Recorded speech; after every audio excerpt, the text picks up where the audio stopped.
د النساء مبارکه سوره چې د قرآن عظیم شان څلورمه سوره ده په مدینه منورې کې را نازله شوې ده 106 مبارک آیاتونه لري تلاوت او پښتو ترجمه یې له 128 آیت څخه اورئ. أعوذ بالله من الشيطان الرجيم وإن امرأة خافت من بعلها نشوزا أو إعراضا فلا جناح عليهما أن يصلحا بينهما صلحا والصلح خير وأحضرت الأنفس الشح وإن تحسنوا وتتقوا فإن الله كان بما تعملون خبيرا. کله چې کومه ښځه د خپل میړه له ناوړه چلن یا مخاړونې څخه په ویره کې وي نو هیڅ باک نشته چې میړه او میرمن د څه حقوقو په کمولو زیاتولو باندې په خپل منځو کې روغه جوړه وکړي. روغه جوړه په هر حال ډیره ښه ده. نفس د زړه تنګۍ خواته ډیر ژر میلان کوي، خو که تاسې د احسان له لارې پیشامد وکړئ او له خدای وویریږئ نو باور ولرئ چې الله به ستاسې له دې ډول کړو وړو بې خبره نه وي.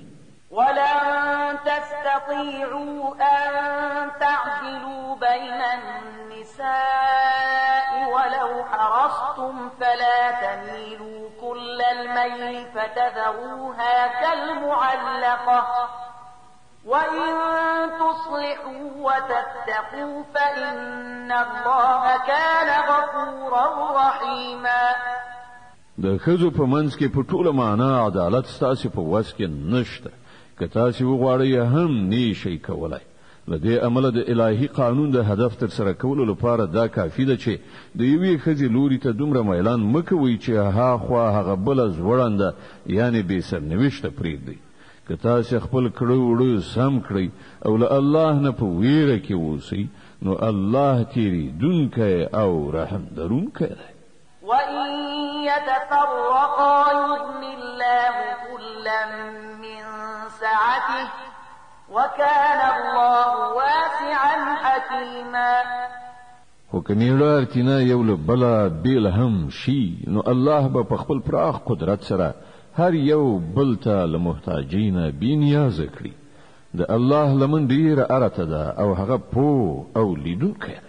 ولله ما في السماوات وما في الأرض ولقد وصينا الذين أوتوا الكتاب من قبلكم وإياكم أن اتقوا الله وإن تكفروا فإن لله ما في السماوات وما في الأرض وكان الله غنيا حميدا. په اسمانونو او ځمکه کې چې هر څه دي ټول د همدې الله دی. له تاسې نه مخکې چې مونږ چاته کتاب ورکړی وو هغو ته مو همدا لارښودنه کړې وه او تاسې ته هم اوس همدا لارښودنه کوو چې د خدای له ویرې سره کار وکړئ. خو که تاسې نه منئ نو مې منئ. د اسمانونو او ځمکې د ټولو شیانو څښتن یوازې الله دی او هغه بې نیازه دی، د هرې ثنا ستاینې مستحق دی. ولله ما في السماوات وما في الأرض وكفى بالله وكيلا. هو د هغو ټولو شیانو چې په اسمانونو او ځمکه کې دي یوازې همدا الله مالک دی او د کارسازۍ لپاره صرف همغه کافي دی. إن يشأ يذهبكم أيها الناس ويأتي بآخرين وكان الله على ذلك قديرا. که هغه وغواړي نو تاسې به ایسته کړي او ستاسې پر ځای به نور خلک راولي او هغه په دې پوره برلاسی دی. من كان يريد ثواب الدنيا فعند الله ثواب الدنيا والآخرة وكان الله سميعا بصيرا. څوک چې صرف د دنیا د ثواب غوښتونکی وي هغه ته دې دا څرګنده وي چې له الله سره د دنیا ثواب هم شته او د آخرت ثواب هم او الله اوریدونکی او د هر څه لیدونکی دی. يا أيها الذين آمنوا كونوا قوامين بالقسط شهداء لله ولو على أنفسكم أو الوالدين والأقربين إن يكن غنيا أو فقيرا فالله أولى بهما فلا تتبعوا الهوى أن تعدلوا وإن تلووا أو تعرضوا فإن الله كان بما تعملون خبيرا. اے مؤمنان، د عدالت لمبرداران او د خدای لپاره شاهدان اوسئ. که څه هم چې ستاسو د عدالت کولو او شاهدۍ زیان په خپل تاسو یا ستاسو مور او پلار یا ستاسو خپل خپلوانو ته راځي کیږي، هم د معاملې لوري شتمن وي او کبه وزله الله له تاسو نه زیات د هغه خیر غوښتونکی دی. په دې اساس د خپل نفسي غوښتنو د پیروي له عمله عدالت مپریږدي. او که تاسو ګډي وډي وایاست یا لريختیا ویلو نه ډډ وکړئ، نو په هیږي چې تاسو چې څه کوي الله پرې خبر دی.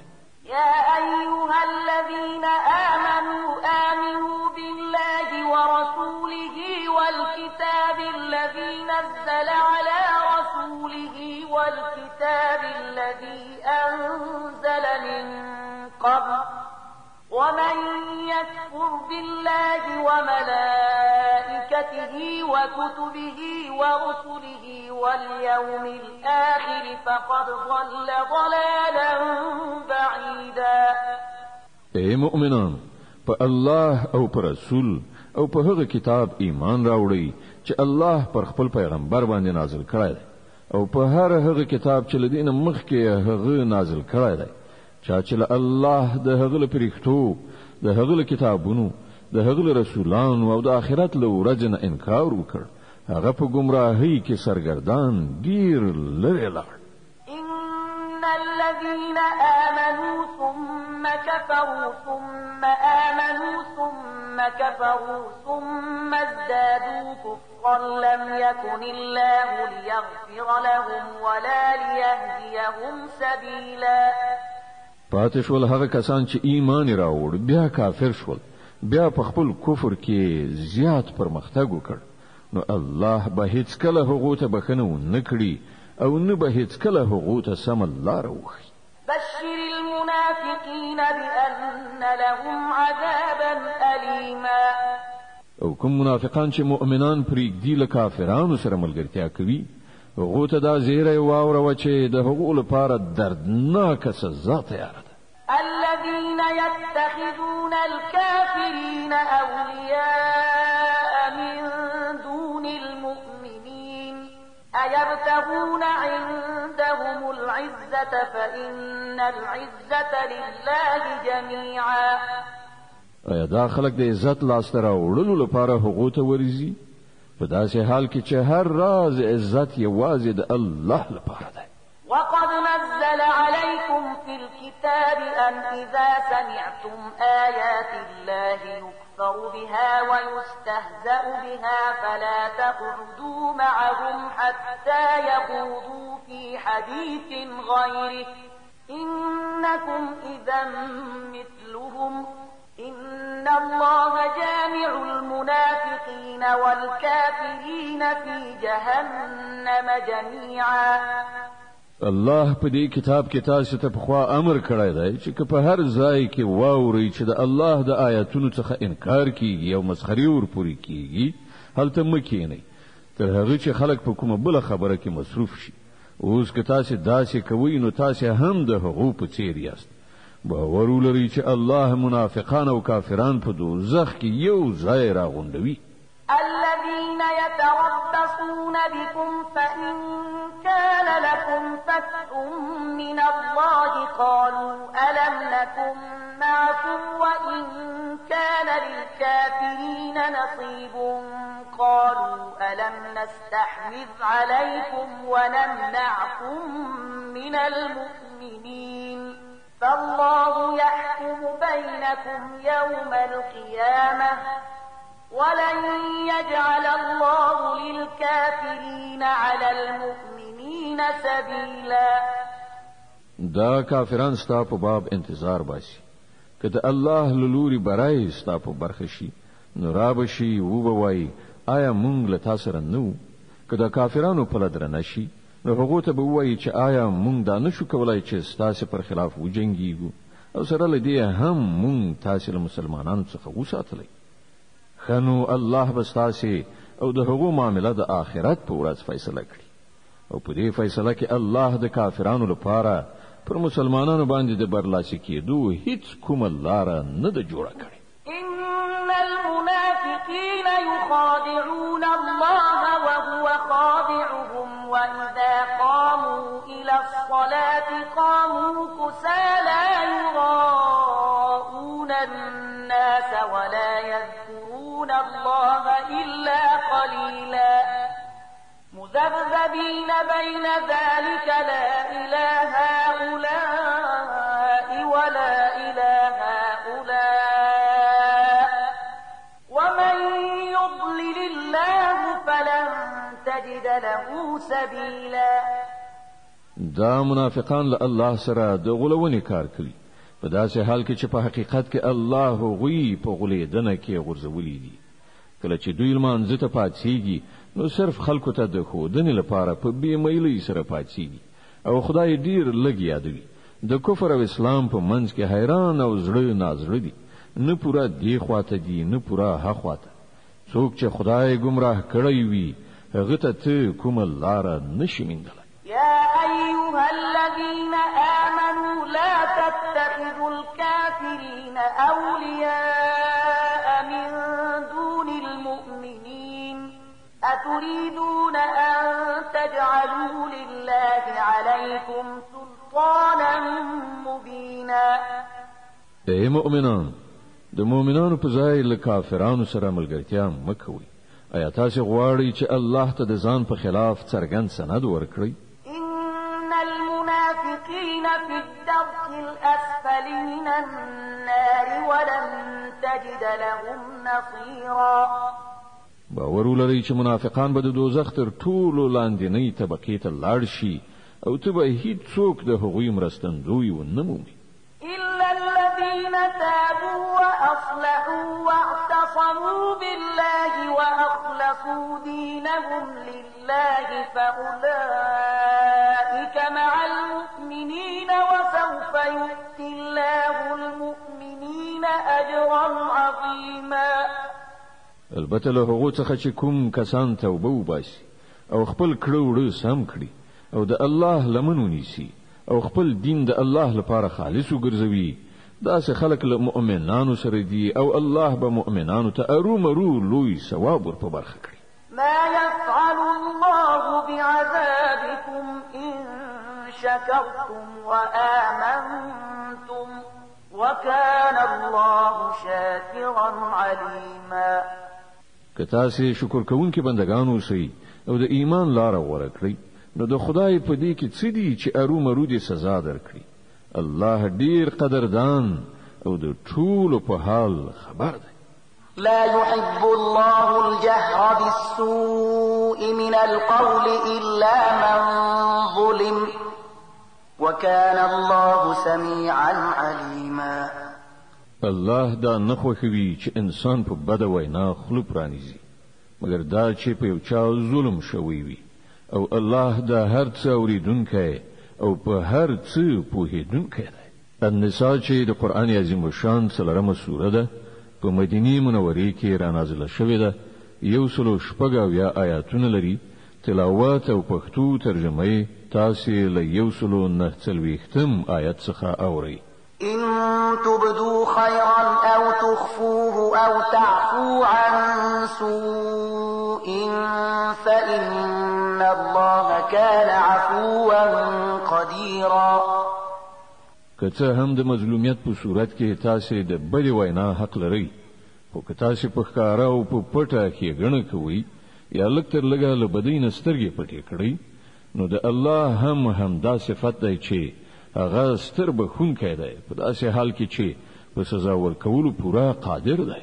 إن الذين يكفرون بالله ورسله ويريدون أن يفرقوا بين الله ورسله ويقولون نؤمن ببعض ونكفر ببعض ويقولون نؤمن ببعض ونكفر ببعض ويريدون أن يتخذوا بين ذلك سبيلا أولئك هم الكافرون حقا وأعتدنا للكافرين عذابا مهينا. کوم خلق چې په الله او د هغه په پیغمبرانو کافر کیږي او غواړي چې د خدای او د هغه د پیغمبرانو په منځ کې توپیر وکړي او وایي چې مونږ به ځینې ومنو او ځینې به ونه منو او د کفر او ایمان په منځ کې د یوې لارې د ویستلو اراده لري، هغوی ټول پاخه کافران دي او د داسې کافرانو لپاره مونږ هغه عذاب تیار کړی چې د هغو رسوا کوونکی او سپکوونکی به وي. والذين آمنوا بالله ورسله ولم يفرقوا بين أحد منهم أولئك سوف يؤتيهم أجورهم وكان الله غفورا رحيما. د دې پر خلاف کوم کسان چې الله او د هغه ټول پیغمبران ومني او د هغو ترمنځ توپیر ونه کړي، هغو ته به مونږ ارومرو د هغو ثواب ورکړو او الله ډیر لوی تیریدونکی او رحم کوونکی دی.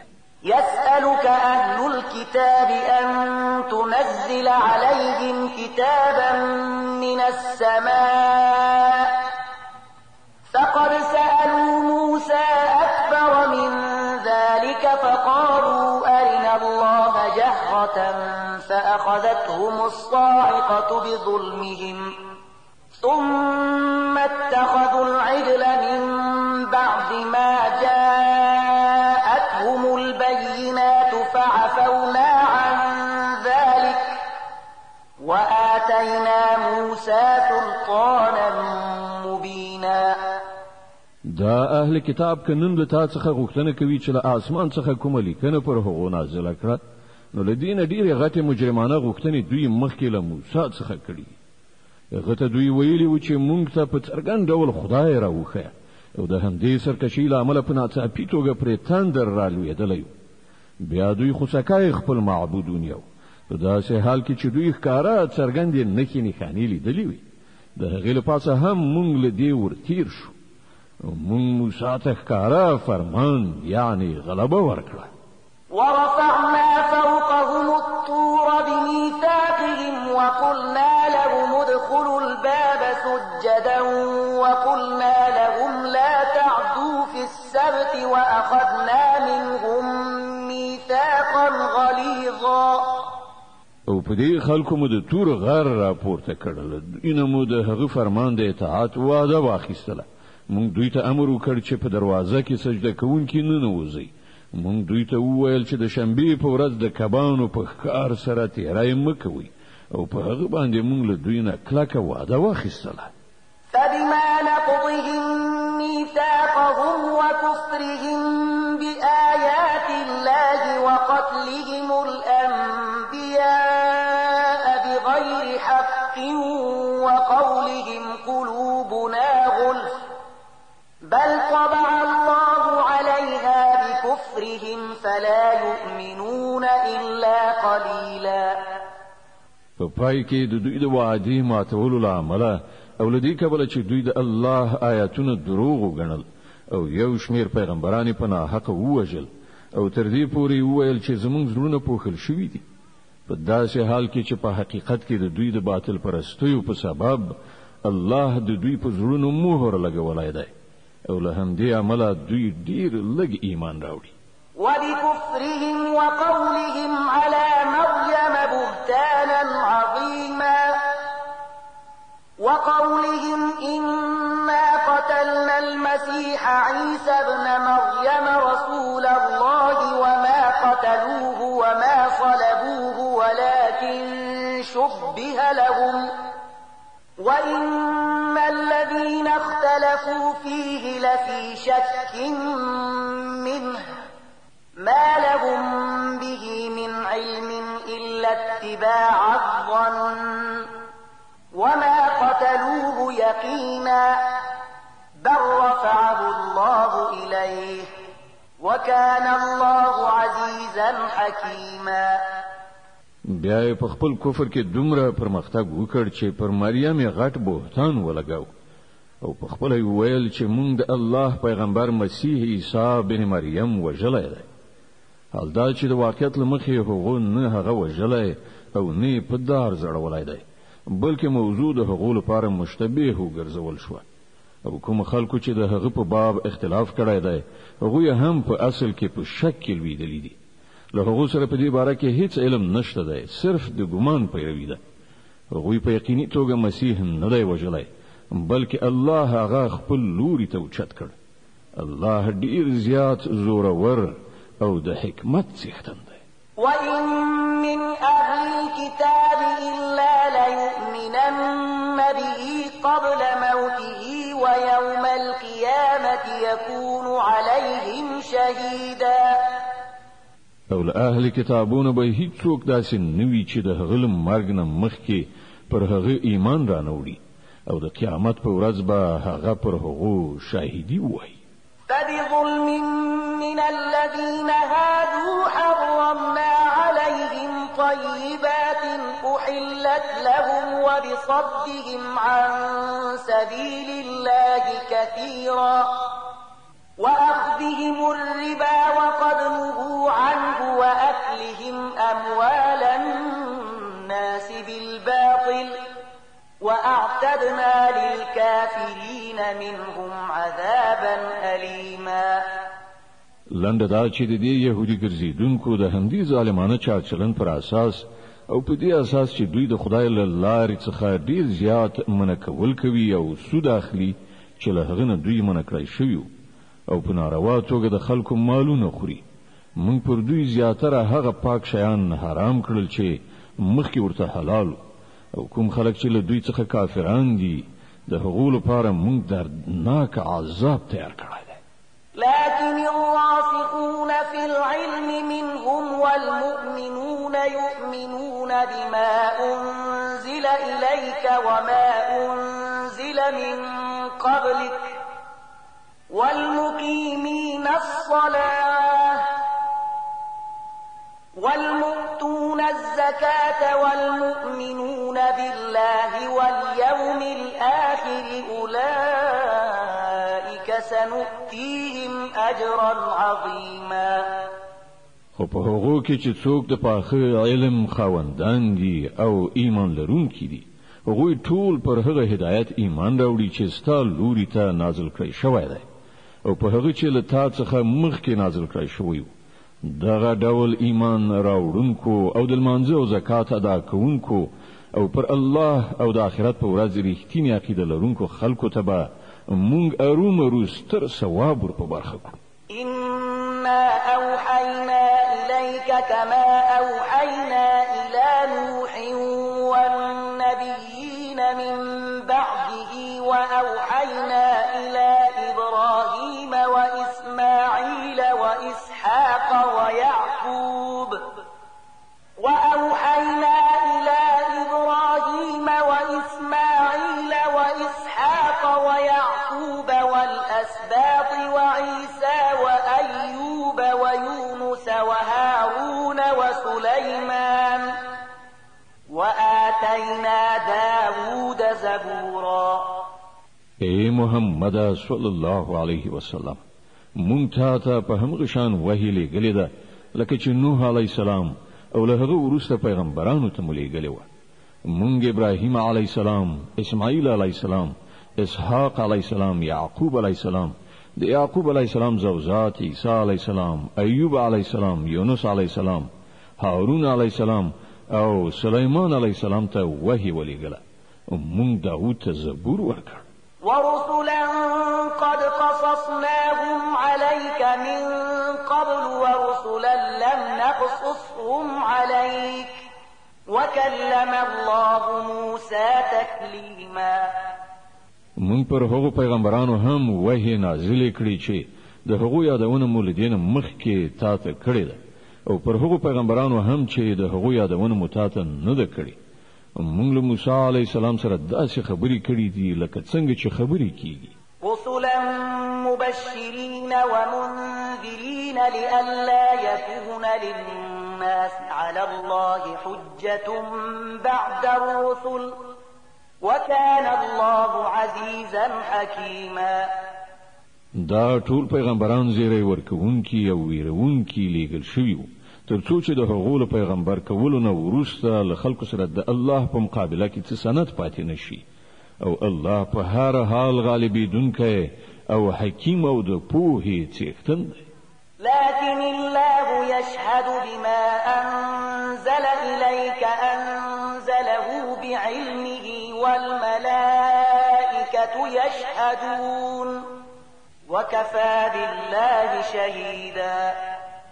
که خلک نه مني نو نه دي مني خو الله شاهدي وهي چې هغه پر تا نازل کړی دي په خپل علم سره نازل کړی دي او پر دې پرختیا هم شاهدان دي که څه هم چې د الله شاهد کېدل بیخي کفایت کوي. إن الذين كفروا وصدوا عن سبيل الله قد ضلوا ضلالا بعيدا. کوم خلک چې د دې منلو څخه هم په خپل منکرېږي او هم نور د خدای له لارې نه منکوي هغوی په یقیني توګه له حق نه ډیر لرې په ګمراهۍ کې لویدلي. إن الذين كفروا وظلموا لم يكن الله ليغفر لهم ولا ليهديهم طريقا إلا طريق جهنم خالدين فيها أبدا وكان ذلك على الله يسيرا.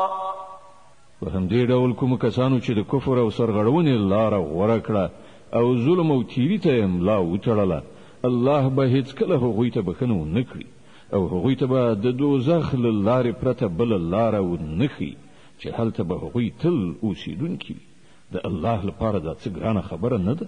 يا أيها الناس قد جاءكم الرسول بالحق من ربكم فآمنوا خيرا لكم وإن تكفروا فإن لله ما في السماوات والأرض وكان الله عليما حكيما. اے خلکو دا پیغمبر تاسو ته ستاسو د رب لوري له حق سره درغلی دی. ایمان راوړئ همدا ستاسو لپاره ډیره ښه ده او کوي نه منئ وپوهیږئ چې په اسمانونو او ځمکه کې چې هر څه دي ټول د الله دی او الله هم د علم خاوند دی او هم د حکمت.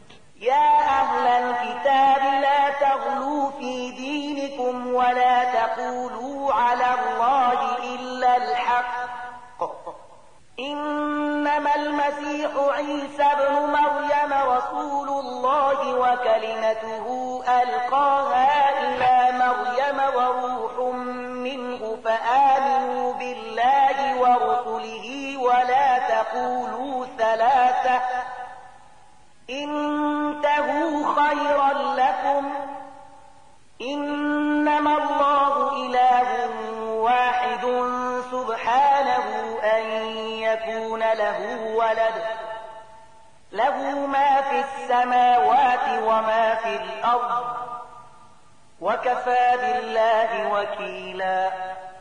اے اهل کتابو په خپل دین کې افراط مکوئ او الله تعالی حق پرته بل هیڅ خبره مو منسوبوي. مسیح عیسی بن مریم لدی پرته چې د الله یو پیغمبر او یو فرمانو نور څه نو چې الله مریم ته ولېږه او د الله له لوري یو روح چې د مریم پر رحم کې د ماشوم بڼه غوره کړه. نو تاسو په الله او د هغه په پیغمبرانو ایمان راوړئ او مو وایئ چې خدای درې دی. منشي دا هم دا ستاسو لپاره ډیره ښه ده. الله خو صرف همدا یو الله دی هغه له دین لوړ دی چې کوم څوک د هغه زوی اوسي. د اسمانونو او ځمکې ټول شیان د هغه ملکیت دی او د هغو د ساتنې څارنې لپاره یوازې هماغه کافي دی. لن يستنكف المسيح أن يكون عبدا لله ولا الملائكة المقربون ومن يستنكف عن عبادته ويستكبر فسيحشرهم إليه جميعا مسیح هیڅ کله دا خبره شرم نه ګڼي چې هغه د الله یو بنده وسی او نه مقربه پرښتې دا خبره د ځان لپاره شرم ګڼي. که څوک د الله بندگی د ځان لپاره شرم ګڼي او لوی کوي نو یو وخت به راشي چې الله ټول را ایثار کړي خپل مخې ته ودروي. فأما الذين آمنوا وعملوا الصالحات فيوفيهم أجورهم ويزيدهم من فضله وأما الذين استنكفوا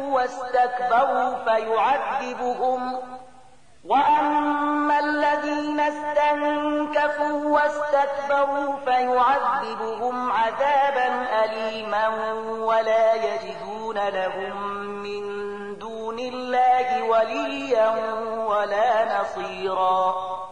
په هغه وخت کې به هغه خلک چې ایمان راوړای دی نیک عمل غوړه کړی دی خپل ثوابونه به پوره بشپړ ومومي او الله به د خپل لورین لمخې هغو ته زیات اجر ور په برخه کړي.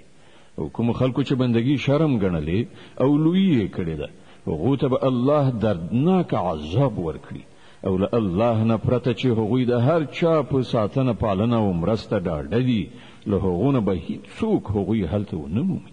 يا أيها الناس قد جاءكم برهان من ربكم وأنزلنا إليكم نورا مبينا. فأما الذين آمنوا بالله واعتصموا به فسيدخلهم في رحمة منه وفضل ويهديهم إليه صراطا مستقيما. اے خلکو ستاسو د رب لوري تاسو ته روښانه دلیل راغلی دی او موږ ستاسو لوري ته داسې روښنايي درلېږلې ده چې تاسو ته په ښکاره څرګنده لارښوونکې ده.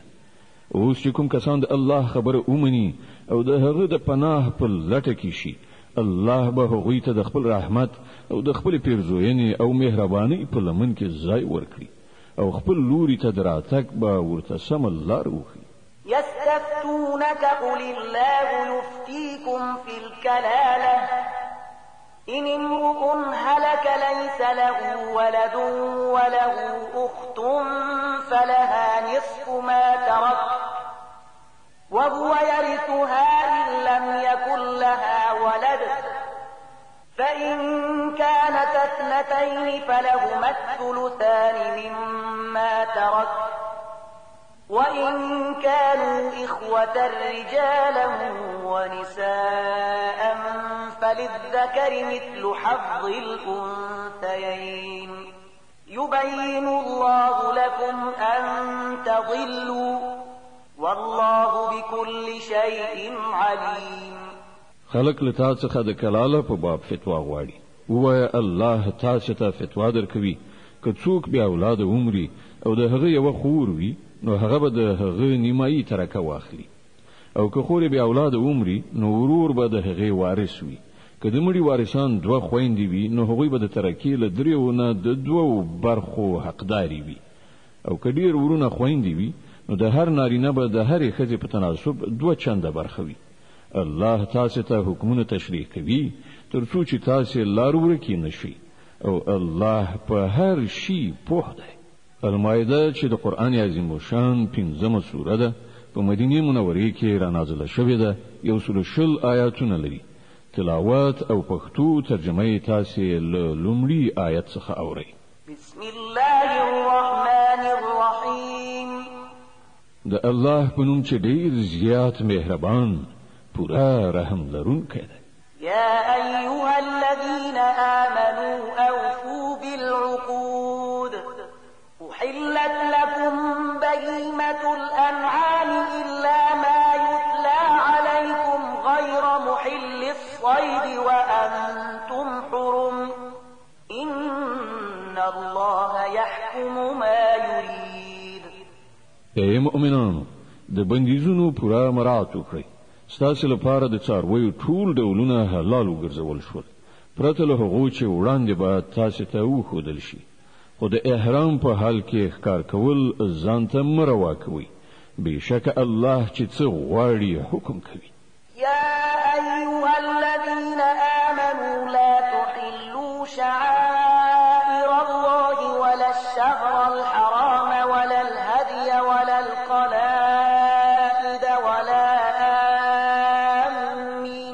البيت الحرام يبتغون فضلا من ربهم ورضوانا وإذا حللتم فاصطادوا ولا يجرمنكم شنآن قوم أن صدوكم عن المسجد الحرام أن تعتدوا وتعاونوا على البر والتقوى ولا تعاونوا على الإثم والعدوان واتقوا الله إن الله شديد العقاب. اے مؤمنان، د خدای پالنې د نښو نښانو بې حرمتي مه کوئ. مه له حرامو میاشتو نه کومه یوه حلالوئ، مه د قربانۍ څارویو ته لاس غځوئ، مه هغو څارویو ته لاس وروړئ چې د هغو په غاړو کې خدای ته د نذراني په توګه پټۍ اچول شوي وي. مه هغه خلک زوروئ چې د خپل رب د فضل او د هغه د خوشحالۍ په لټه کې د کعبې د محترم کور په لوري ځي. هو، کله چې د احرام حالت ایسته شي نو تاسې ښکار کولی شئ او ګورئ یوې ډلې چې ستاسې لپاره د مسجد حرام لاره بنده کړې ده، نو پر هغې باندې ستاسې غصه دې تاسې دومره توجن نه کړي، یعنی دې ته مو نه هڅوي چې تاسې هم د هغو په خلاف په ناروا تېریو لاس پورې کړئ. نه، کوم کارونه چې د نیکۍ او خدای پالنې دي په هغو کې له ټولو سره مرسته وکړئ، او کوم کارونه چې د ګناه او تیری دي په هغو کې د هیچ چا ملاتړ مه کوئ. له الله نه وویریږئ، د هغه عذاب ډیر سخت دی. حرمت عليكم الميتة والدم ولحم الخنزير وما أهل لغير الله به والمنخنقة والموقوذة والمتردية والنطيحة وما أكل السبع إلا ما ذكيتم وما ذبح على النصب وأن تستقسموا بالأزلام ذلكم فسق. اليوم يئس الذين كفروا من دينكم فلا تخشوهم واخشون اليوم أكملت لكم دينكم وأتممت عليكم نعمتي ورضيت لكم الإسلام دينا فمن اضطر في مخمصة غير متجانف لإثم فإن الله غفور رحيم. پر تاسې حرام کړی شوه مرداره، یعنی د خپل مړ شوي څاروي غوښه، وینه، د خوک غوښه، هغه څاروی چې له خدایه پرته د کوم بل چا په نوم ذبح کړی شوی وي، هغه چې په ستوني خفه کېدو، په زخمي کېدو یا له لوړې نه په راغورځېدو مړ شوی وي، یا هغه چې کوم ځناور چیرې کړی وي پرته له هغه چې تاسې هغه ژوندی موندلی او ذبح کړی وي، او هغه څاروی چې د کوم چا په دربار کې ذبح کړی شوی وي.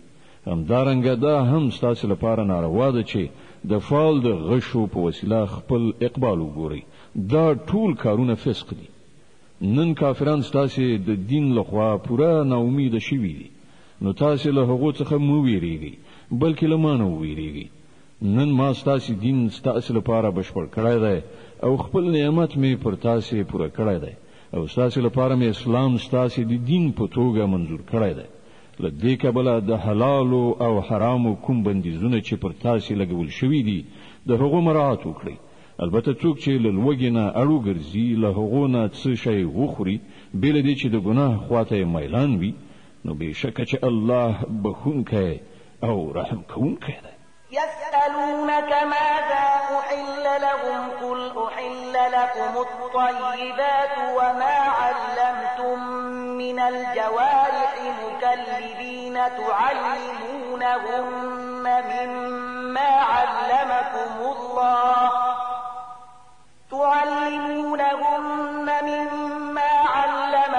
الله فكلوا مما أمسكن عليكم واذكروا اسم الله عليه واتقوا الله إن الله سريع الحساب. خلق پوښتنه کوي چې هغه ته څه شی حلال کړای شوی دي، وایي تاسو ته ټول پاک شیان حلال کړای شوی دي، او کوم ښکاري ځناور چې تاسو یې مخته کړی وي هغه ته مو د خدای درکړي علم په اساس د ښکار تعلیم ورکړی وي. هغه ځناور چې کوم شی تاسو لپاره ونیسي د هغه خوراک هم تاسو ته روا ده، البته پر هغه باندې د الله نوم واخلي او د الله د قانون د ماتولو نه ویریږي د الله په حساب اخیستنه کې څه ځن نه راځي. اليوم أحل لكم الطيبات وطعام الذين أوتوا الكتاب حل لكم وطعامكم حل لهم والمحصنات من المؤمنات والمحصنات من الذين أوتوا الكتاب من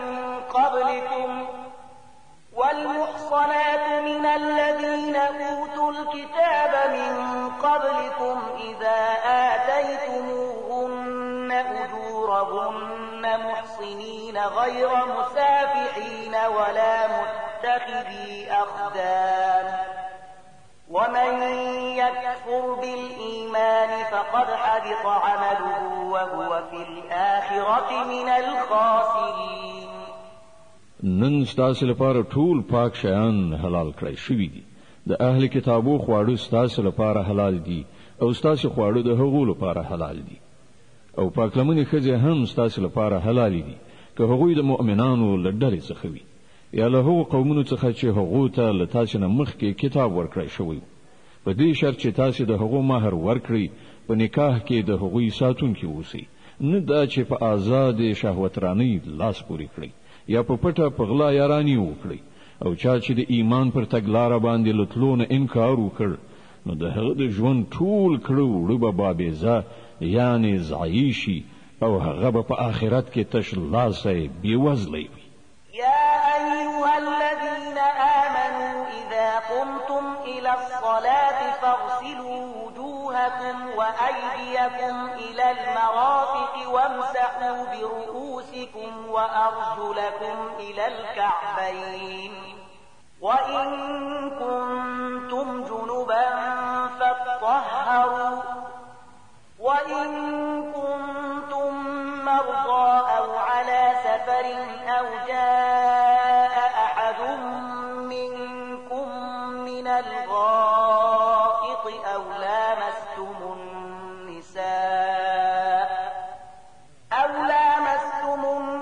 النساء فلم تجدوا ماء فتيمموا صعيدا طيبا فامسحوا بوجوهكم وأيديكم منه ما يريد الله ليجعل عليكم من حرج ولكن يريد ليطهركم وليتم نعمته عليكم لعلكم تشكرون. اے مؤمنان کله چې تاسو د لمانځلو لپاره پاڅېږئ نو باید چې خپل مخونه او لاسونه تر څنګلو پورې ووینځئ په سرونو باندې لاسونه راکاږئ او پښې تر پنډکیو پورې ووینځئ که د جنابت په حال کې یاست نو په لمبلو یعنی غسل ځان پاک کړئ که ناروغان یا مسافر یاست یا له تاسو نه کوم څوک له حاجت پوره کولو نه راشي یا تاسو په ښځو لاس لګولی وي او اوبه نه مومئ نو له پاکې خاورې نه کار واخلئ پر هغې لاسونه ووهئ په خپلو مخونو او لاسونو باندې راکاږئ. الله نه غواړي چې ژوند در باندې تنګ کړي خو هغه غواړي چې تاسو ستره کړي او خپل نعمت پر تاسو پوره کړي ښایي چې تاسو شکر ایستونکي شئ.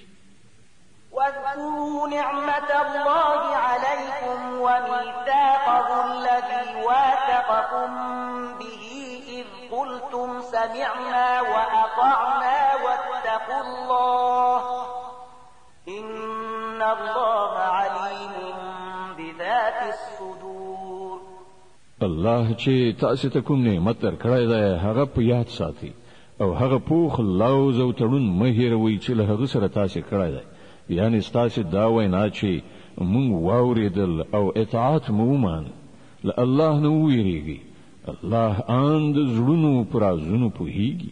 يا أيها الذين آمنوا كونوا قوامين لله شهداء بالقسط ولا يجرمنكم شنآن قوم على ألا تعدلوا اعدلوا هو أقرب للتقوى واتقوا الله إن الله خبير بما تعملون. اے مؤمنان د الله لپاره پرختین ولی ولاړ او د عادل شاهدان اوسئ د کومې ډلې دښمني د تاسې دومره راونه پاروي چې له عدالت نه واوړي عدالت وکړي دا د خدای ویریدنې سره نږدې اړیکه لري د الله له ویرې سره کار کوي هر څه چې تاسې کوي الله پرې پوره خبر دی وعد الله الذين آمنوا وعملوا الصالحات لهم مغفرة وأجر عظيم والذين كفروا وكذبوا بآياتنا أولئك أصحاب الجحيم کوم کسان چې ایمان راوړي او غوره عملونه سرته رسوي الله له هغو سره وعده کړې ده چې د هغو له ګناهونو څخه به تېرېدنه وشي او هغو ته به ستر ثواب ور په برخه شي پاتې شول هغه خلک چې کافر شي او د الله آیاتونه دروغ وګڼي نو هغوی دوزخ ته تلونکي دي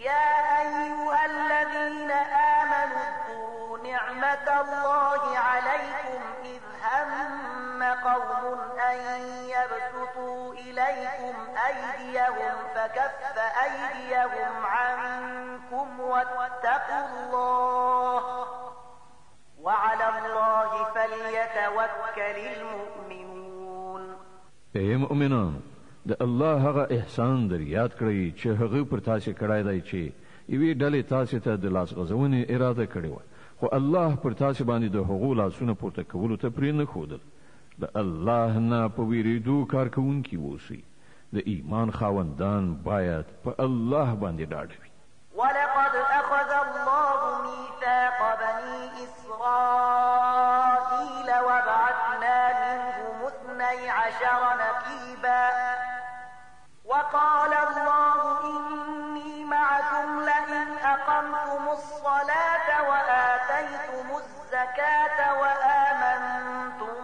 برسلي وعزرتموهم وأقرضتم الله قرضا حسنا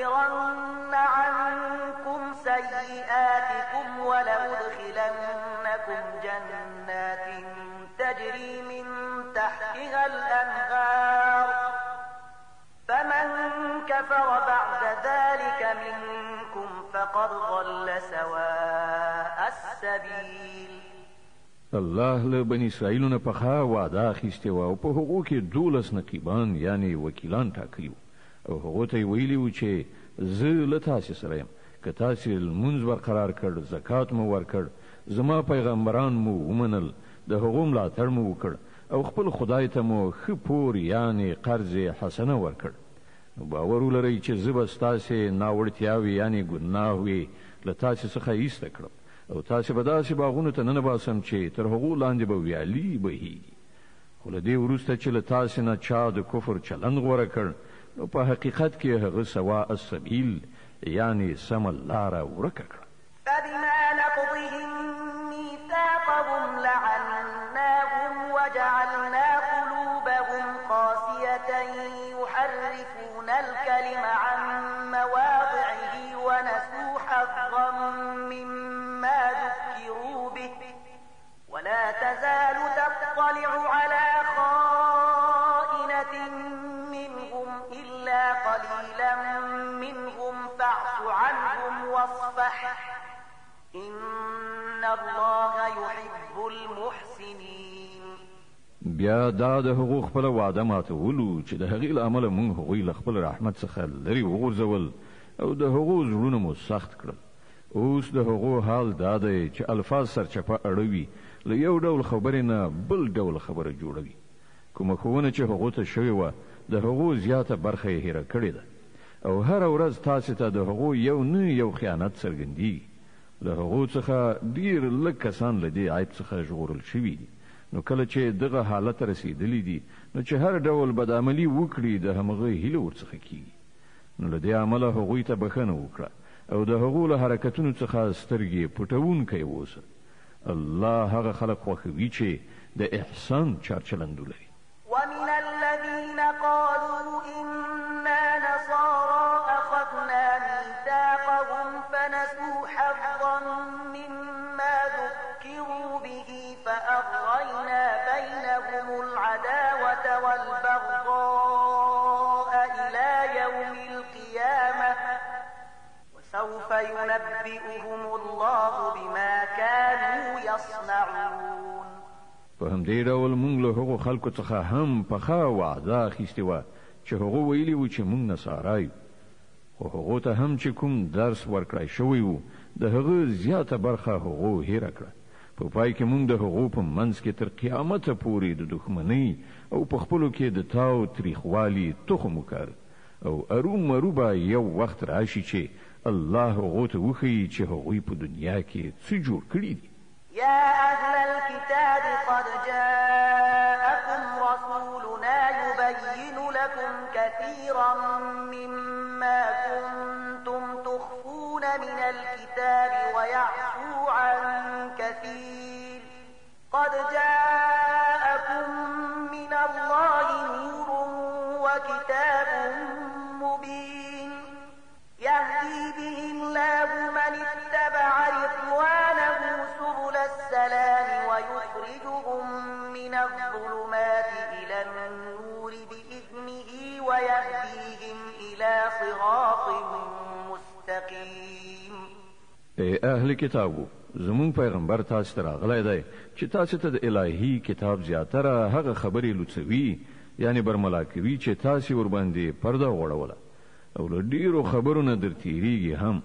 تاسو ته د الله له لوري روښنايي راغلی ده، او یو داسې حق خوښونکی کتاب چې د هغه په وسیله الله تعالی هغو خلکو ته چې د هغه د رضا غوښتونکي دي د سلامتیا لارې ښیي، او په خپل امر سره هغوی له ترږمیو څخه راباسي، د رڼا لوري ته یې راولي، او د سمې لارې په لوري د هغو رهبري کوي.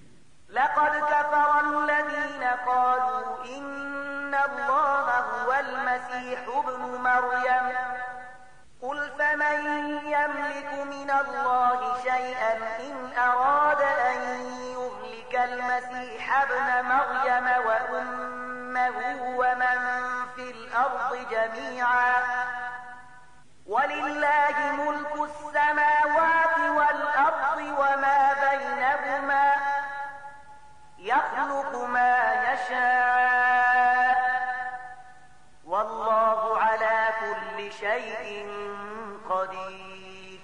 هغه کسان په یقیني توګه کافر شول چې وی ویل همدا مسیح بن مریم خدای دی. ای محمد، دوی ته وایي چې که خدای وغواړي چې مسیح بن مریم د هغه مور او د ځمکې ټول اوسیدونکي هلاک کړي، نو څوک کولی شي چې هغه له دغې ارادې نه منع کړی شي؟ الله خود د ځمکې او د اسمانونو او د ټولو هغو شیانو څښتن دی چې د ځمکې او اسمانونو په منځ کې میندل کیږي. هر څه چې غواړي هستوي، او هغه په هر څه قادر دی. وقالت اليهود والنصارى نحن أبناء الله وأحباؤه قل فلم يعذبكم بذنوبكم بل أنتم بشر ممن خلق يغفر لمن يشاء ويعذب من يشاء ولله ملك السماوات والأرض وما بينهما وإليه المصير. يهوديان او نصارا وایي چې موږ د الله زامن او د هغه ډیر ګران دوستان یو. له هغو نه پوښتنه وکړه، نو هغه ستاسې په ګناهونو تاسې ته سزا ولې درکوي؟ په حقیقت کې تاسې هم همغسې انسانان یاست لکه چې نور انسانان خدای پیدا کړي دي. هغه چې چاته وغواړي بخښنه کوي، او چاته چې خوښه شي سزا ورکوي. ځمکه او اسمان او د هغه ټول موجودات د هغه ملکیت دی، او د همغه لوري ته د ټولو ورتګ دی. يا أهل الكتاب قد جاءكم رسولنا يبين لكم على فترة من الرسل أن تقولوا ما جاءنا من بشير ولا نذير فقد جاءكم بشير ونذير والله على كل شيء قدير. ای اهل کتابو، زموږ دا پیغمبر په داسې وخت کې تاسو ته راغلی دی او دین په څرګنده توګه درښیي چې له یوې مودې راهیسې د پیغمبرانو د راتګ لړۍ بنده وه. تر څو چې بیا تاسې دا ونه ویلای شئ چې موږ ته کوم زیری کوونکی او ویرونکی نه دی راغلی. نو ګورئ اوس هغه زیری کوونکی او ویرونکی راغی او الله په هر څه باندې برلاس دی. وإذ قال موسى لقومه يا قوم اذكروا نعمة الله عليكم إذ جعل فيكم أنبياء وجعلكم ملوكا وآتاكم ما لم يؤت أحدا من العالمين. په یاد ولرئ کله چې موسی خپل قوم ته ویلي و چې ای زما قومه د الله هغه نعمت در په زړه کړئ چې هغه تاسې ته در په برخه کړی و. هغه په تاسې کې پیغمبران پیدا کړل، تاسې فرمان روایان وګرځولئ او تاسې ته هغه څه درکړل چې په نړۍ کې هیڅ چاته نه و ورکړي. يا قوم ادخلوا الأرض المقدسة التي كتب الله لكم ولا ترتدوا على أدباركم فتنقلبوا خاسرين. ای قومه هغې سپېڅلې ځمکې ته ننوځئ چې الله ستاسې لپاره لیکلې ده، پر شا مه اوړئ که نه نو ناکام او نامراده به وګرځئ. قالوا يا موسى إن فيها قوما جبارين وإنا لن ندخلها حتى يخرجوا منها فإن يخرجوا منها فإنا داخلون. هغوی په جواب کې وویل ای موسی هلته خو ډېر زورور خلک اوسېږي، موږ به هېڅکله هلته لاړ نه شو تر څو چې هغوی له هغه ځایه ونه وځي. هو که هغوی ووتل نو موږ به د ورننوتلو لپاره چمتو یو. قال رجلان من الذين يخافون أنعم الله عليهم ادخلوا عليهم الباب فإذا دخلتموه فإنكم غالبون وعلى الله فتوكلوا إن كنتم مؤمنين. په هغو ویریدونکو کې دوه تنه داسې هم وو چې پر هغو باندې الله خپل نعمت پیرزو کړی. هغوی وویل چې د دې جبارانو د مقابلې لپاره له دروازې نه دننه ورشئ. کله چې تاسې دننه ورسیږئ نو تاسې به برلاسي یاست. په الله ډاډه اوسئ که تاسې مؤمنان یئ. قالوا يا موسى إنا لن ندخلها أبدا ما داموا فيها فاذهب أنت وربك فقاتلا إنا هاهنا قاعدون. خو هغوی بیا هم دا وویل چې ای موسی مونږ خو به هلته هېڅکله ور نه شو تر څو چې هغوی هلته وي.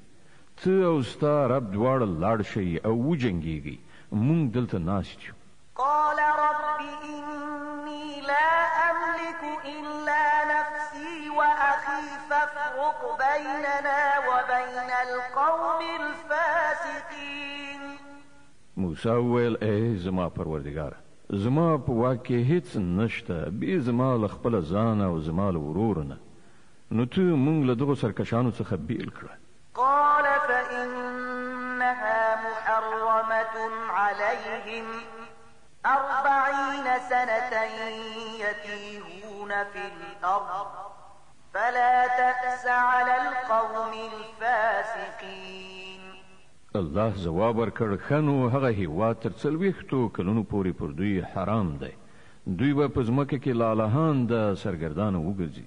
د دې سرکشانو په حالات اندېښمن کېږه مه. واتل عليهم نبأ ابني آدم بالحق إذ قربا قربانا فتقبل من أحدهما ولم يتقبل من الآخر قال لأقتلنك قال إنما يتقبل الله من المتقين. او لکشان دوی ته د آدم د 2 زامنو قصه هم بشپړه واوروه.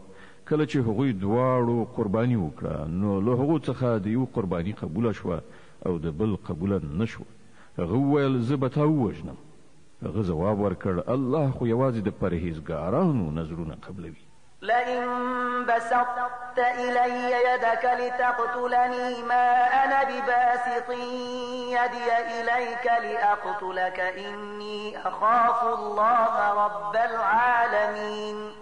که ته زما د وژلو لپاره لاس پورته کړې نو زه ستا د وژلو لپاره لاس نه پورته کوم، زه له رب العالمین څخه ویریږم. إني أريد أن تبوء بإثمي وإثمك فتكون من أصحاب النار وذلك جزاء الظالمين. زه غواړم چې زما او ستا خپله ګناه ستا پر غاړه شي او دوزخي شي. همدا د ظالمانو د ظلم وړ سزا ده. فطوعت له نفسه قتل أخيه فقتله فأصبح من الخاسرين.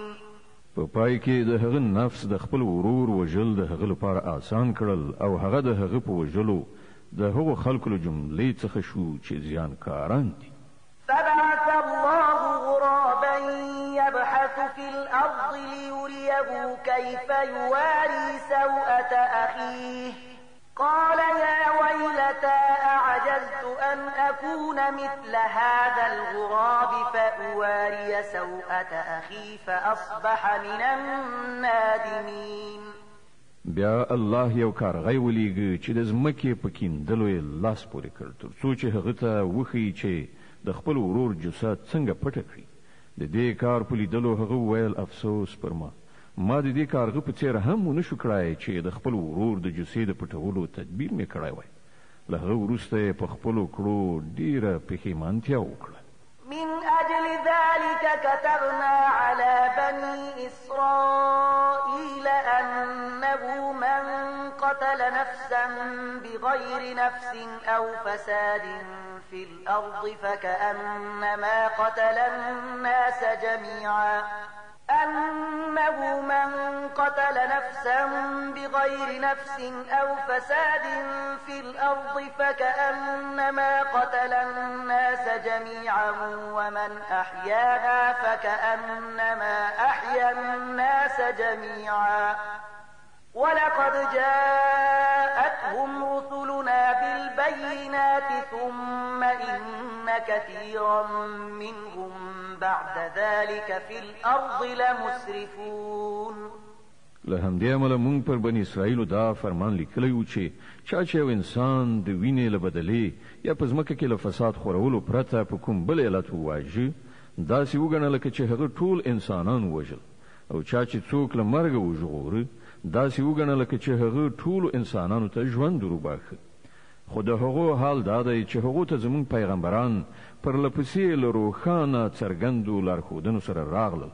سره له دې هم د هغو زیاتره کسان په ځمکه کې زیاتی کوونکي دي.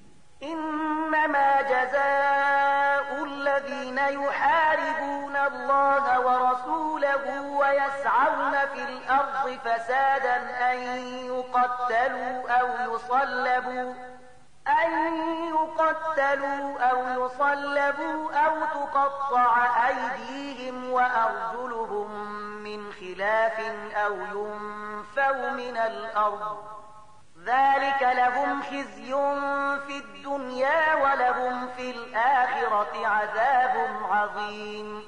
کوم خلک چې الله او د هغه پیغمبر سره جنگي او په ځمکه کې د دې لپاره منډې تړي کوي چې فساد را ولاړ کړي د هغو سزا دا ده چې ووژل شي یا په دارو زړول شي یا د هغو لاسونه او پښې رد و بدل یې غوڅې کړای شي یا له وطنه وشړل شي. دا ذلت او سپکاوی خو د هغو لپاره په دنیا کې دی او په آخرت کې د هغو لپاره له دې نه لویه سزا ده. إلا الذين تابوا من قبل أن تقدروا عليهم فاعلموا أن الله غفور رحيم. حکم خلق چې توبه وباسي مخکې له دې نه چې تاسې پرې تسلط ومومئ تاسې ته دې څرګندوي چې الله بخونکی او رحم کوونکی دی. د المائده مبارکه سوره چې د قرآن عظیم شان 5مه سوره ده په مدینه منوره کې را نازله شوې ده. 120 مبارک آیاتونه لري. تلاوت او پښتو ترجمه یې له 15 آیت څخه اورئ. يا أيها الذين آمنوا اتقوا الله وابتغوا إليه الوسيلة وجاهدوا في سبيله لعلكم تفلحون. اے مؤمنانو له الله نه ویریږئ او د هغه په حضور کې د مشرف کېدو وسیله ولټوئ او د هغه په لاره کې جد و جهد وکړئ ښایي چې تاسو ته بریالیتوب در په برخه شي. إن الذين كفروا لو أن لهم ما في الأرض جميعا ومثله معه ليفتدوا به من عذاب يوم القيامة ما تقبل منهم ولهم عذاب أليم. خو په هیږي چې کوم کسانو چې د کفر رویا غوړه کړې ده که د هغو په لاس کې د ټول ځمکې شتمنۍ وي او همدومره نوره هم ورسره او هغوی وغواړي چې هغه په فدیه کې ورکړي د قیامت د ورځې له عذابه وژغورل شي بیا به هم هغه ورڅخه قبوله نه کړی شي او هغو ته به دردناک عذاب ورسیږي. يريدون أن يخرجوا من النار وما هم بخارجين منها ولهم عذاب مقيم. هغوی به غواړي چې د دوزخ له اور نه په تیښته ووځي خو نه به شي وتلی او هغوی ته به دایمي عذاب ورکړی شي.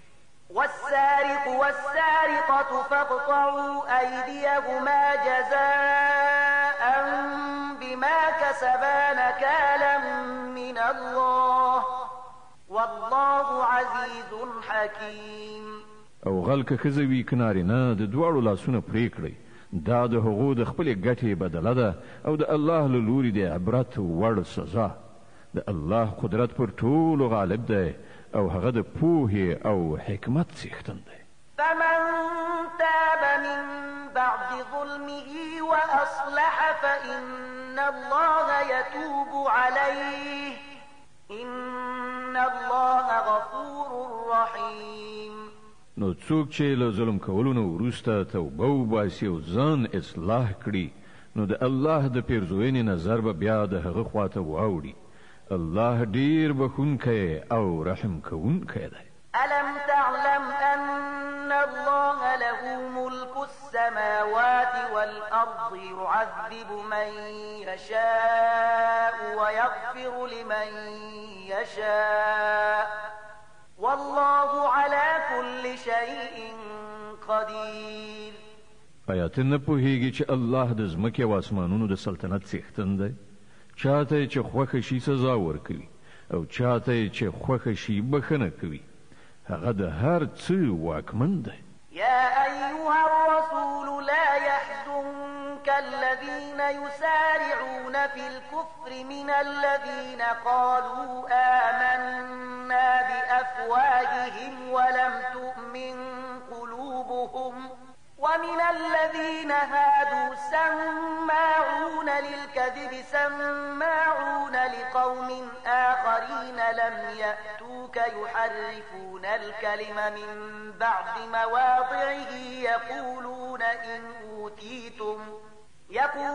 إن أوتيتم هذا فخذوه وإن لم تؤتوه فاحذروا ومن يرد الله فتنته فلن تملك له من الله شيئا أولئك الذين لم يرد الله أن يطهر قلوبهم لهم في الدنيا خزي ولهم في الآخرة عذاب عظيم.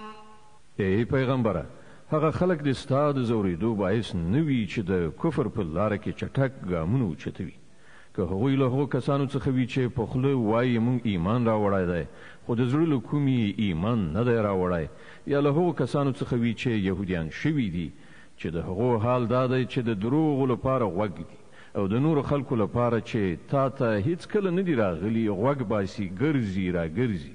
سره له دې چې د کتاب الله د الفاظو صحیح ځایونه ټاکلي دي د هغو معناوې له یو ځای نه بل ځای ته اړوي رااړوي او خلکو ته وایي چې که تاسې ته دا حکم درکړ شي نو ویې منئ که نه نو مې منئ. الله چې په فتنه کې د چا د غورځولو اراده کړې وي د الله له مؤاخذې څخه د هغه د ژغورلو لپاره ته هیڅ نشي کولی. دا هغه کسان دي چې الله د دوی د زړونو پاکول نه دي غوښتي. د دوی لپاره په دنیا کې رسوایی ده او په آخرت کې سخت عذاب. سماعون للكذب أكالون للسحت فإن جاءوك جاءوك فاحكم بينهم أو أعرض عنهم وإن تعرض عنهم فلن يضروك شيئا وإن حكمت فاحكم بينهم بالقسط إن الله يحب المقسطين. دوی د دروغ اوریدونکي او د حرام مال خوړونکي دي. نو که دوی تا ته د خپلو دعوو په وړاندې کولو راشي نو تا ته واک درکول کیږي. که دې خوښه وي د هغو فیصله وکړه او که نه نو انکار وکړه. که انکار وکړې نو دوی تا ته هیڅ زیان نشي رسولی. او که فیصله کوي نو د عدالت په اساس یې وکړه چې الله عدالت کوونکي خوښوي. وكيف يحكمونك وعندهم التوراة فيها حكم الله ثم يتولون من بعد ذلك وما أولئك بالمؤمنين. او دوی ته څنګه فیصله کوونکی ټاکي چې له دوی سره تورات موجود دی، په هغه کې د الله حکم لیکل شوی دی او سره له دې هم دوی ورڅخه مخ اړوي. اصلي خبره دا ده چې دا خلک له سره ایمان نه لري. إنا أنزلنا التوراة فيها هدى ونور يحكم بها النبيون الذين أسلموا للذين هادوا والربانيون والأحبار بما استحفظوا من كتاب الله وكانوا عليه شهداء فلا تخشوا الناس واخشوني ولا تشتروا بآياتي ثمنا قليلا ومن لم يحكم بما أنزل الله فأولئك هم الكافرون. مونږ تورات نازل کړل چې په هغه کې لارښوونه او روښنایي وه. ټولو پیغمبرانو چې مسلمانانو د همغه سره سمې د دغو کسانو چارې چې یهودیان شوي وو فیصلې کولې او په همدې شان خدای پالونکو او احبارو یعنی رباني عالمانو هم د فیصلو مدار همغه ټاکلی ځکه چې هغوی ته د الله د کتاب د ساتنې مسؤلیت ور په غاړه شوی او پر هغه باندې هغوی شاهدان.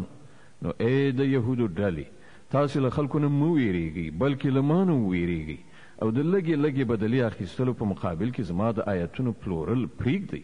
کوم خلک چې د الله د نازل کړي قانون سره سمې فیصلې ونه کړي همغوی کافران دي.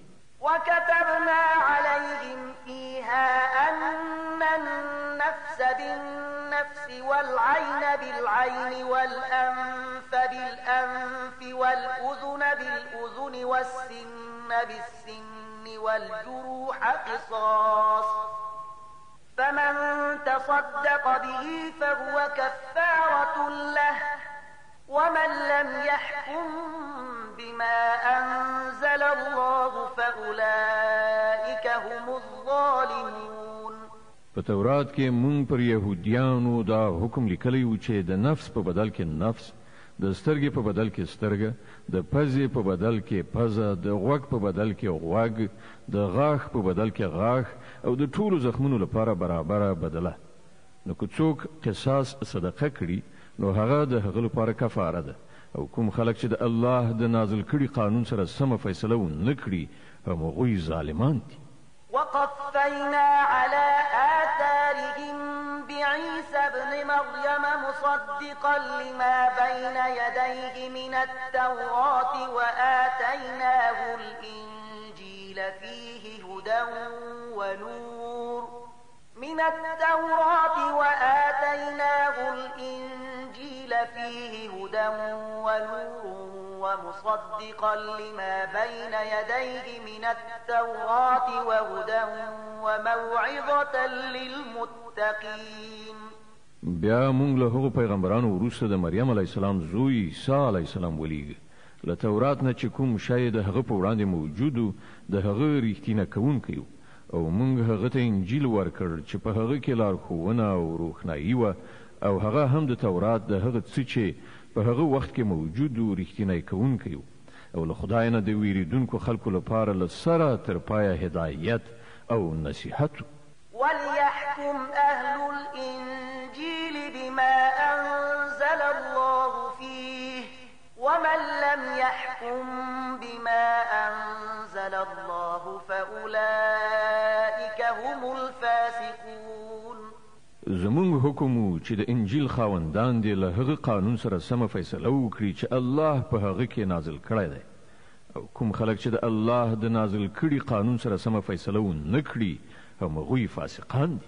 وأنزلنا إليك الكتاب بالحق مصدقا لما بين يديه من الكتاب ومهيمنا عليه فاحكم بينهم بما أنزل الله ولا تتبع أهواءهم عما جاءك من الحق لكل جعلنا منكم شرعة ومنهاجا ولو شاء الله لجعلكم أمة واحدة ولكن ليبلوكم فيما آتاكم فاستبقوا الخيرات إلى الله مرجعكم جميعا فينبئكم بما كنتم فيه تختلفون. او اے محمد مونږ ته دا کتاب درلېږلی چې په حق راغلی دی، او له کتاب څخه چې څه د ده په وړاندې موجود دي د هغو رښتینې کوونکی او د هغو ساتونکی او محافظ دی. نو له دې کبله ته د خدای د نازل کړي قانون سره سمې د خلکو چارې فیصله کړه، او کوم حق چې تا ته راغلی دی له هغه نه په مخ اړولو سره د هغو د غوښتنو پیروي مه کوه.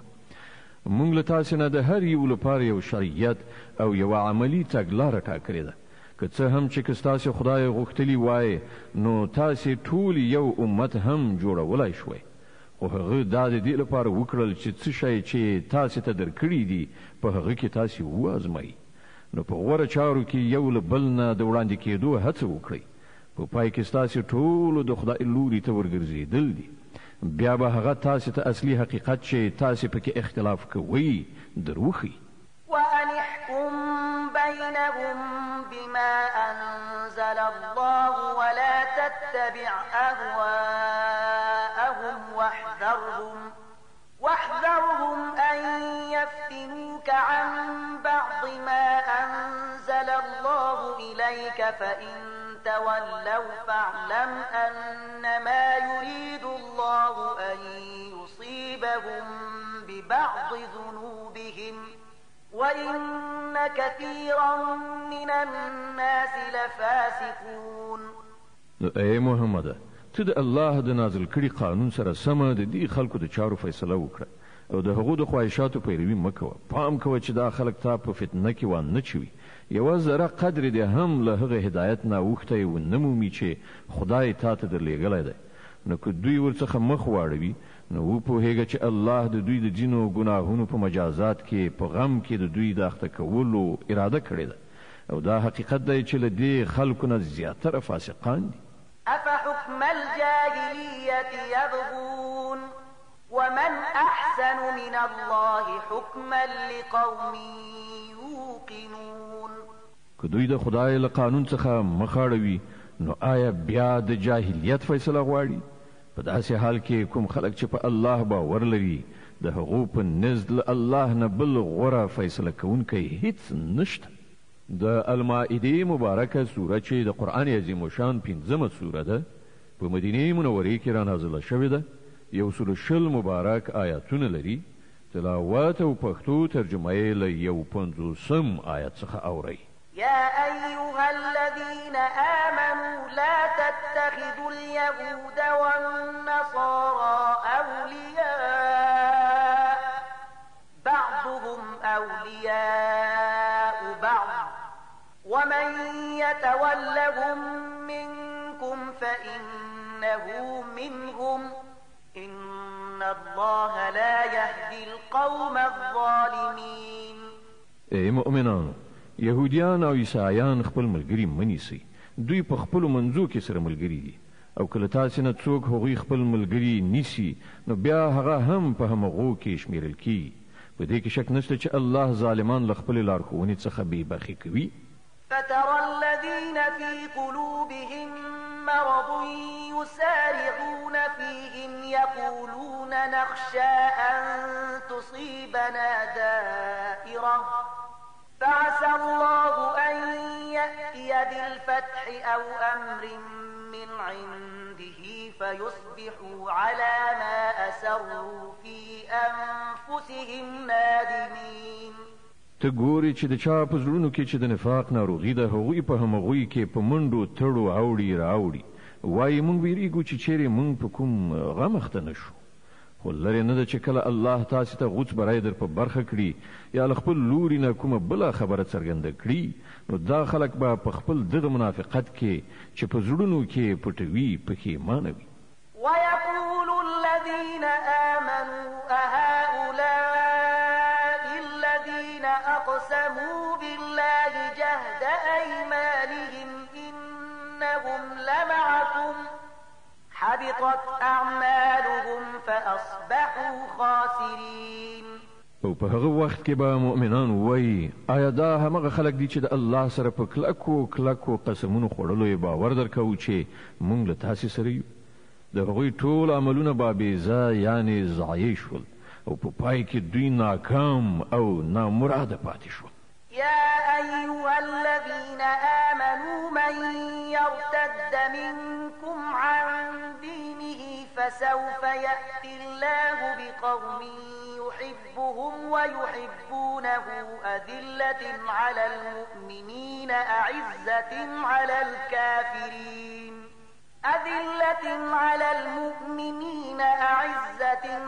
الكافرين يجاهدون في سبيل الله ولا يخافون لومة لائم ذلك فضل الله يؤتيه من يشاء والله واسع عليم. ای مؤمنانو کله تاسې نه څوک له خپل دین نه واوړي نو وادي وړي الله به نور ډیر داسې خلک پیدا کړي چې الله ته ګران وي او الله هغوی ته ګران وي چې له مؤمنانو سره به نرمي کوي او پر کافرانو سختي چې د الله په لار کې به جد و جهد وکړي او د هیڅ ملامتونکي له پړې اچولو نه ونه ویریږي. دا د الله فضل دی چاته چې خوښه شي ور په برخه کوي. الله د پراخه وسایلو څښتن او په هر څه پوهیږي. إنما وليكم الله ورسوله والذين آمنوا الذين يقيمون الصلاة ويؤتون الزكاة وهم راكعون ومن يتول الله ورسوله والذين آمنوا فإن حزب الله هم الغالبون. ستاسې ملګري خو په حقیقت کې یوازې الله او د الله پیغمبر او هغه مؤمنان دي چې لمونځونه قایموي زکات ورکوي او د الله په وړاندې سر ټیټوونکي دي. او څوک چې الله او د هغه پیغمبر او مؤمنان خپل ملګري نیسي هغه ته دې څرګندوي چې همدا د الله ډله غالبېدونکې ده. يا أيها الذين آمنوا لا تتخذوا الذين اتخذوا دينكم هزوا ولعبا من الذين أوتوا الكتاب من قبلكم والكفار أولياء واتقوا الله إن كنتم مؤمنين. ای مؤمنانو له تاسې نه د مخکنیو اهل کتابو کوم خلکو چې ستاسې دین د ټوکو او ساتیرۍ مورد ګرځولی دی هغوی او نور کافران خپل دوستان او ملګري مه نیسئ. له الله نه وویرېږئ که مؤمنان یاست. وإذا ناديتم إلى الصلاة اتخذوها هزوا ولعبا ذلك بأنهم قوم لا يعقلون. کله چې تاسې د لمانځه لپاره ندا کوئ نو هغوی ورپورې ملنډې وهي او لوبې ورسره کوي. د دې دلیل دا دی چې هغوی پوهه نه لري. قل يا أهل الكتاب هل تنقمون منا إلا أن آمنا بالله وما أنزل إلينا وما أنزل من قبل وأن أكثركم فاسقون. دوی ته ووایه ای اهل کتابو تاسې چې په کومه خبره له موږ سره وران یاست هغه له دې پرته نور څه دي چې موږ پر الله او د دین په هغه ښوونه ایمان راوړی دی چې موږ ته نازله شوې ده او له موږ نه مخکې هم نازله شوې وه او له تاسې نه زیاتره خلک فاسقان دي. قل هل أنبئكم بشر من ذلك مثوبة عند الله من لعنه الله وغضب عليه وجعل منهم القردة والخنازير وعبد الطاغوت أولئك شر مكانا وأضل عن سواء السبيل. بیا وای آیا زه هغه خلک دروغه يم چې د هغو عاقبت د خدای په وړاندې د فاسقانو له عاقبت څخه هم ډیر بد دی؟ هغه کسان چې الله ور باندې لعنت کړی او غضب ور باندې نازل کړی چې له هغو څخه بیزوګان او خوګان جوړ شول چې هغوی د غیر الله د قانون اطاعت وکړ، د هغو درجه لا ډیره زیاته بده ده او هغوی له سواء السبیل یعنی سم لارې څخه ډیر زیات منحرف شوي. وإذا جاءوكم قالوا آمنا وقد دخلوا بالكفر وهم قد خرجوا به والله أعلم بما كانوا يكتمون. کله چې دوی تاسو ته راځي نو وایي چې مونږ ایمان راوړی، حال دا دی چې د کفر سره راغلي وو او له کفر سره بیرته لاړل او الله ښه پوهیږي چې څه دوی په زړونو کې پټ کړي دي. وترى كثيرا منهم يسارعون في الإثم والعدوان وأكلهم السحت لبئس ما كانوا يعملون. ته ګوري چې له هغو څخه زیاتره خلک د ګناه، ظلم او زیاتی په چارو کې په منډو تړو اوړي راوړي او حرام مال خوري. ډېر ناوړه حرکتونه دي چې دوی کوي. لولا ينهاهم الربانيون والأحبار عن قولهم الإثم وأكلهم السحت لبئس ما كانوا يصنعون. ولی د دوی علما او روحانیون په ګناه باندې دوی له ژبې خوځولو او د حرامو له خوړلو څخه نه منع کوي. په باوري توګه د ژوند ډېره بده کارنامه ده چې هغوی تیاروي. وقالت اليهود يد الله مغلولة غلت أيديهم ولعنوا بما قالوا بل يداه مبسوطتان ينفق كيف يشاء وليزيدن كثيرا منهم ما أنزل إليك من ربك طغيانا وكفرا وألقينا بينهم العداوة والبغضاء إلى يوم القيامة كلما أوقدوا نارا للحرب أطفأها الله ويسعون في الأرض فسادا والله لا يحب المفسدين. يهوديان وایي د الله لاس تړل شوی دی، و تړل شول د دوی لاسونه او پر دوی باندې لعنت ووري د دې بې ځایه ناوړه وینا په اساس چې دوی کوي. د الله لاسونه آزاد دي، څنګه چې خوښه شي لګښت کوي. حقیقت دا دی کوم کلام چې ستا د رب له لوري پر تا نازل شوی دی هغه برعکس له هغو څخه د زیاترو خلکو د سرکشۍ او باطل پرستۍ د زیاتوالي موجب ګرځېدلی دی او د دې په بدله کې موږ د هغو په منځ کې تر قیامته پورې عداوت او دښمني اچولې ده. کله چې دوی د جنگ اور په لمبو راولي الله هغه مړ کړي. دوی په ځمکه کې د فساد خورولو هڅه کوي خو الله فساد راوړونکي هیڅکله نه خوښوي. ولو أن أهل الكتاب آمنوا واتقوا لكفرنا عنهم سيئاتهم ولأدخلناهم جنات النعيم. که د دې سرغړونې په ځای دغو اهل کتابو ایمان راوړی وای او له خدایه د ویرېدو کړنداره یې غوره کړې وای نو موږ به د دوی بدۍ ورڅخه ایسته کړې وې او دوی به مو له نعمتونو څخه پر معمورو جنتونو ته ننویستلي وای. ولو أنهم أقاموا التوراة والإنجيل وما أنزل إليهم من ربهم لأكلوا من فوقهم ومن تحت أرجلهم منهم أمة مقتصدة وكثير منهم ساء ما يعملون. کاش کې دوی تورات او انجیل او هغه نور کتابونه قائم کړي وای چې د دوی د رب له لوري دوی ته لیږل شوي وو که داسې کړي وای نو د دوی لپاره به له پاسه روزي ورېدله او له لاندې به راخوټېدله که څه هم چې په دوی کې ځینې خلک په سمه لاره تلونکي هم شته خو د دوی زیاتره ډېر بدعمله دي صدق الله العظیم الله ستر رښتیا ویونکی دی